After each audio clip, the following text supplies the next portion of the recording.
Down to the wire in South Carolina, Bush sounds confident, McCain worried as they battle for every last vote. Confusion is the winner at some polling stations. The furor over the Confederate flag over the South Carolina State House. The NAACP extends its boycott. And a troubled Milltown's not-so-run-of-the-mill plan for economic revival. This is the CBS Evening News. With Dan Rather reporting tonight from Charleston, South Carolina. Good evening. On what could be a pivotal Republican primary night here in South Carolina, there are indications that George W. Bush's concentrated lines of attack on John McCain in the closing days of the campaign here may be having an impact. Turnout was said to be the key today. Turnout apparently has been large. With polls set to close at the top of this hour, the McCain people say confusion at some polls, including some that never opened in African-American neighborhoods, was no coincidence. With all that as background, John McCain has hopes for a large turnout of independents, swing voters, and Democrats. But CBS exit polls indicate that 6 out of 10 voters today describe themselves as Republicans. A third are self-described members of the religious right. Also, half of first-time Republican primary voters today, and there were a lot of them, were self-described Republicans. And a majority of all voters today rated party loyalty as more important than being politically independent. These are all people who might tend to help Bush over McCain. The context of this: Bush needs a win here after McCain's double-digit blowout victory over him in New Hampshire. A McCain victory here would squelch talk that he's peaked and doesn't have a real shot at winning the nomination. For Bush and McCain, it was all about getting more of your voters out than the other guy. The Bush people rented anything that moved to get anyone who breathed to the polls. The McCain people tried to match it. CBS's Phil Jones and Bill Whitaker are all over the Get Out the Vote storyline and why some of the polls were closed on primary day. First, Phil Jones. Well, Dan, Bush and McCain supporters are already starting to gather for their election night parties. McCain is here in Charleston. Bush is about 100 miles away in Columbia. It's been a long day of waiting for tonight's verdict. The Bush voter, okay. George W. Bush got a first-hand look at the heavy voter turnout when he stopped by a polling station in Spartanburg. Bush was already looking ahead. The primaries are going to start coming fast and furious, and we're well prepared. I've had a strategy that's in place, and I think it's going to work. But first things first, South Carolina. I think we've made progress. John McCain, the former POW military hero, started his day with vets at a VFW leadership conference in Greenville. So I'm asking you to go on a mission, maybe the last one. Just call 10 friends, call 20 friends. Make sure that everybody we know is out there voting today and voting for me. Besides vets, McCain was counting on independents and Democrats showing up for him. Sign your name right here. Okay. That this is a curbside vote. Democrat Lisa Barkley did. Unable to walk, her ballot was brought to her car. I'm sick of machine politics in both parties. I think McCain is a breath of fresh air. Win or lose, McCain already has his bags packed. After he talks to his supporters here later, he'll fly to Michigan for his next mission, the Tuesday primary in that state. Dan? Phil Jones. Now to Bill Whitaker on the strange case of party-run polling places in South Carolina that never opened today and accusations by the McCain people that it was no accident. Bill? Dan, along with reports of heavy voter turnout, came accounts of chaos at some polling places. Now, up in Greenville County, 21 of 135 polling sites were moved unexpectedly, leaving some voters complaining and confused. When voters arrived at this usual polling place, this was the first sign of something wrong. A notice the ballot box had been moved. This man's poll was changed, and his mother was told to find her new site on the internet. Well, that's just ridiculous, you know. After complaints the GOP had closed polls in black precincts in past primaries, the party pledged in federal court this week to try to open all sites. Some who filed that complaint cried foul today. They've continued to do the exact same thing, closing down precincts at moment's notice and not putting up the proper signs and not notifying people in the proper way to tell them where to go and vote. Party officials say there were more polls open this year than ever before. Hope you can open all your precincts, but you also had a little other problem up there in that Greenville area, and that was that some signs that were directing to polls were pulled down. Nobody knows who did it or why they did it. None of this dampened George W. Bush's spirits. We're optimistic in New Hampshire on the election day, on primary day. What makes this different? I'm more optimistic than I was in New Hampshire today. I was optimistic in New Hampshire. I'm really optimistic today. So optimistic, in fact, he's already looking ahead to next week's primaries. Dan? Bill Whitaker. For more context and perspective on this South Carolina primary and what comes next, let's check in with CBS News Chief Washington correspondent Bob Schieffer, who spent a lot of time here in South Carolina this week. Bob? Dan, after John McCain won in New Hampshire by convincing voters there that he was a candidate who could shake things up in Washington, George Bush overhauled his campaign and said, wait a minute, I'm the real reformer here. I'm the reformer who can get results. He claimed that McCain talked a good game but couldn't get much done. Well, apparently those themes have worked. When we asked voters in our exit polls today if they thought Bush was a real reformer, 61% said yes, while just over half thought McCain was a real reformer. One of the most striking things in this exit poll to me is this. In New Hampshire, only 31% of the voters thought Bush said what he believed, while a whopping 63% thought that McCain did. But look at this now. In South Carolina today, about as many voters thought Bush could be counted on to say what he believed as McCain. The bottom line here, Dan, Bush's themes have worked in South Carolina. Bob Schieffer in Washington, thanks. Still ahead, rising floodwaters from a driving winter storm. Also a rare first-hand look from the front lines of the vicious war for Chechnya.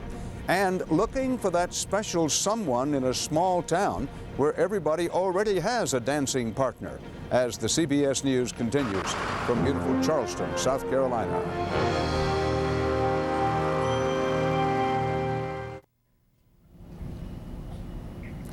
The President's Day weekend winter storm that dumped more than a foot of snow on the east and Midwest spelled tornadoes and flooding for other parts of the country. They're cleaning up today from twisters that pounded Arkansas, injuring at least 8 people in the Benton area and wrecking businesses and homes.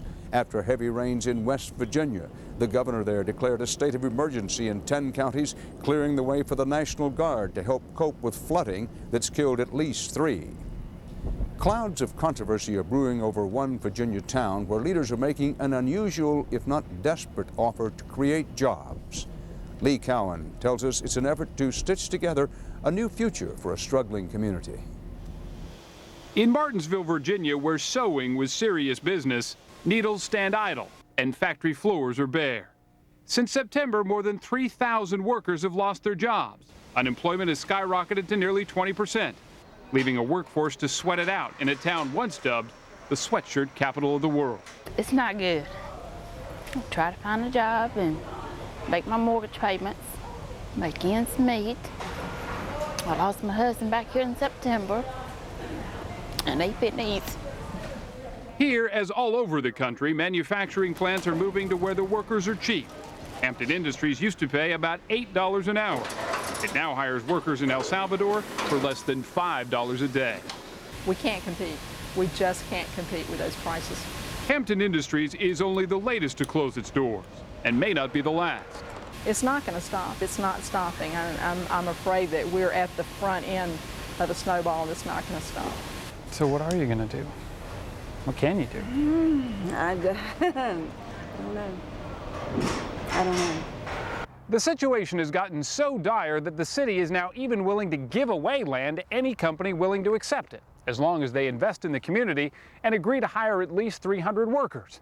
Workers who, without the deal, may have to move somewhere else. The city admits it's a risky plan, but the state of Virginia turned a deaf ear to its pleas for financial aid. It's 1st and 10 and you're on the 5-yard line. Sometimes you have to throw away the playbook. And there are already signs the strategy is working. One company is moving into the very same building abandoned by another plant. Martinsville's hardworking people don't want a handout. They want jobs. I've been a survivor of my life. I'm going to survive. I can last a while. Right here in Martinsville? Right here in Martinsville. Few can afford to leave this town any more than they can afford to stay. Lee Cowan, CBS News, Martinsville, Virginia. Just ahead on tonight's CBS Evening News, from Charleston, South Carolina, rallying against the Confederate flag, the rising cost to keep it flying.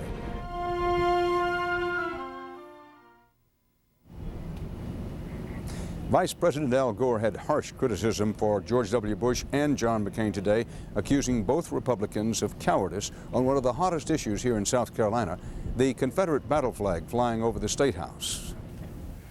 Neither of the two major Republican candidates had the guts to take on bigotry and call for the Confederate flag to be removed from the state Capitol dome.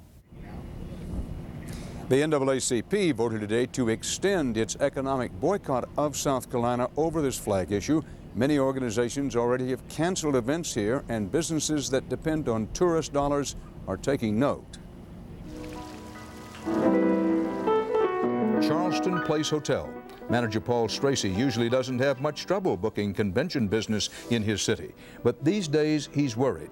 We've experienced a fair amount of cancellations from group business, out-of-state group business mostly, and financial estimate on that is somewhere approaching $1 million at this stage.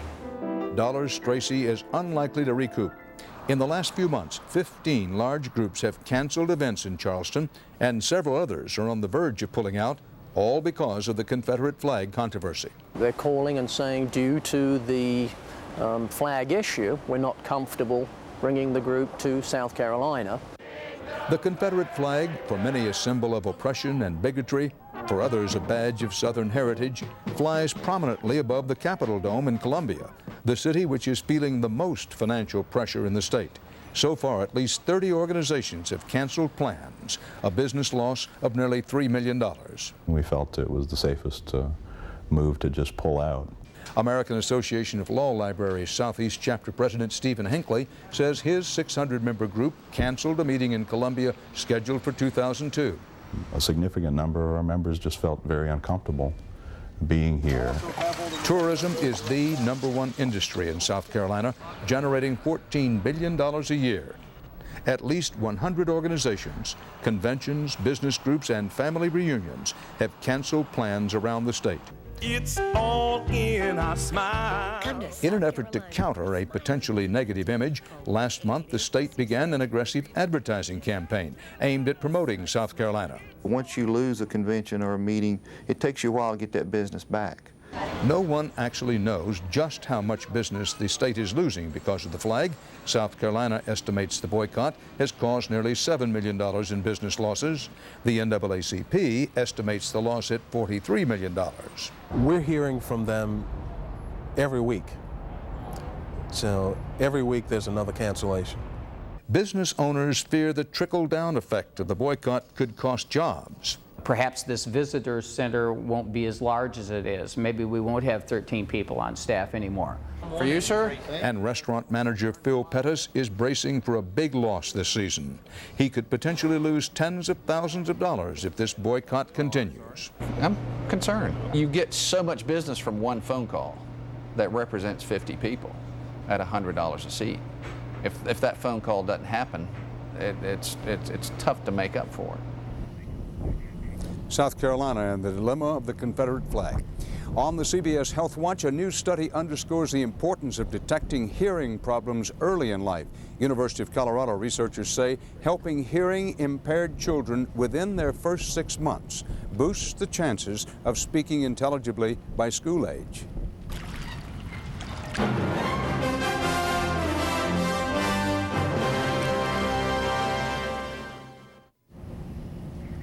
The United States tonight expelled a Washington-based Cuban diplomat. The diplomat, who was not identified, apparently was a contact of the U.S. immigration official charged in Miami with spying for Cuba. There was a rare event in Moscow today, a public anti-war protest. About 200 people rallied in front of former KGB headquarters to demand an end to the fighting in Chechnya. David Hawkins of CBS News is one of the few American journalists given a look at the ruins that were Chechnya's capital, and shows us in this reporter's notebook. To ride through Grozny is to witness Armageddon. Not a single building is intact. Much of the city's been reduced to heaps of rubble. It's difficult to imagine how anyone survived the weeks of intense Russian bombing that did this.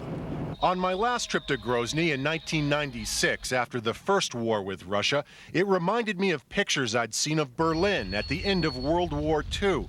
This time, the images that came to mind were of Hiroshima or Nagasaki. The Russians took us to the center of the Chechen capital to show off their handiwork and to explain why it was necessary to completely destroy the city in order to conquer it. The Chechens are terrorists and criminals, nearly every Russian soldier told us, repeating Moscow's line. A few survivors emerged from basements with stories about nights of unending terror and Russian soldiers lobbing grenades into their bomb shelters. But our Russian army guides who accompanied us everywhere discouraged such talk, and we were hurried along. Grozny is eerily quiet these days, except for the rumble of tanks and the occasional burst of machine gun fire. The fighting has moved south into Chechnya's mountains. This is the front line of Russia's war in Chechnya. The rebels are holed up in those hills. The Russians shell their positions every day, but eventually they're going to have to go in after them. For now, they continue to pour fire into the mountains. The Russians get angry when the West announces the brutality with which they're fighting this war. A Russian officer in Grozny reminded me that it was an American general, after all, who said, "War is hell." Then he added, "Welcome to hell."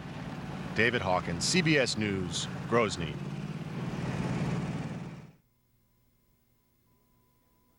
Finally tonight, we introduce you to a Nebraska man with a simple dream. He just wants to find love and get married. But this member of the Lonely Hearts Club band may be better suited as a solo act. Steve Hartman tells us why in this edition of Everybody Has a Story. All right. More so than usual, even. This is not your typical Robert Johnson news story. Oh, brother. Because Rob Johnson has a fairly personal, this will go over big, slightly embarrassing story to tell. He lives in Llewellyn, Nebraska, in an old cafe. A carpenter by trade, he now makes birdhouses that he sells from a roadside stand. But that's not the embarrassing part. You see, Rob's story is that he wants desperately to get married. Yet in the 15 years since his divorce, his longest relationship, I believe, has been 3 days. And they weren't complete days either, I mean. Rob wanted to talk about this because he figures at this point, any publicity is good publicity. Yet eager as he is to rekindle something other than his wood stove, Rob admits his lonely heart is, at least to some extent, self-inflicted. 2 years ago, Rob moved from the relatively thriving metropolis of North Platte, Nebraska, population 25,000, to Llewellyn, population 300. His thinking was that since he loves the country, maybe he should meet someone who loves the country. At least, that was his thinking at the time. Now, boy, you moved out here. Good grief, you numbskull. How did you figure you were ever gonna meet the right gal out here?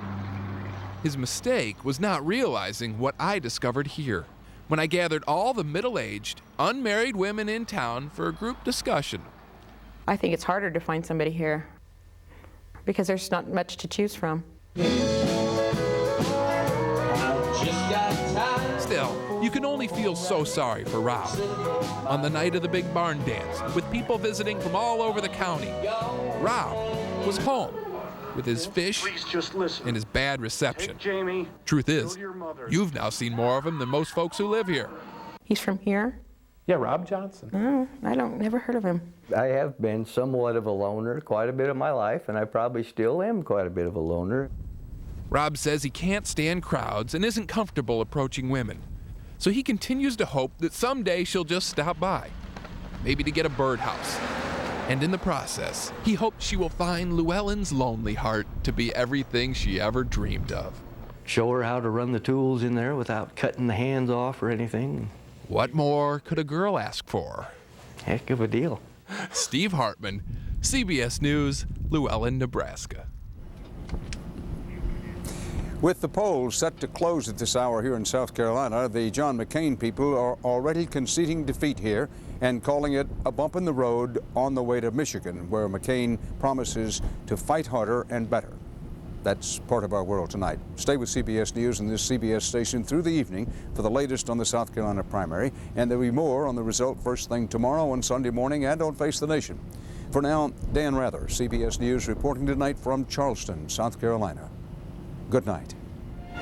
For news 24 hours a day, CBS.com on the internet and on our interactive partner, America Online, at keyword CBS News.